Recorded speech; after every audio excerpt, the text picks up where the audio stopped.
اعوذ باللہ من الشیطان الرجیم بسم اللہ الرحمن الرحیم۔ معزز سامعین، السلام علیکم۔ انشاءاللہ العزیز آج ہم مشکلات میں آسانی کے لیے نبی پاک صلی اللہ علیہ وسلم کا بتایا ہوا مبارک عمل سیکھیں گے۔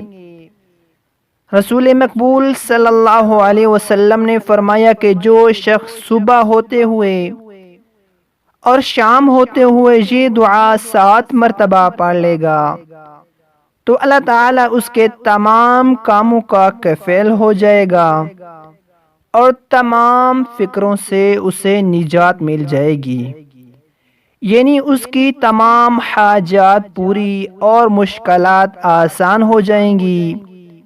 دوسری روایت میں ہے کہ جو شخص جمعہ کے دن صبح کی نماز سے پہلے 3 مرتبہ پڑھ لے گا تو اس کے تمام گناہ معاف ہو جائیں گے۔ دعا یہ ہے، صبح اور شام ہوتے ہوئے یہ دعا 7 مرتبہ پڑھ لیں، اور نماز جمعہ اور جمعہ کے دن صبح کی نماز سے پہلے 3 مرتبہ پڑھ لیں۔ دعا یہ ہے، حسبی اللہ لا الہ الا هو علیہ توکلت وهو رب العرش العظیم۔ حسبی اللہ لا الہ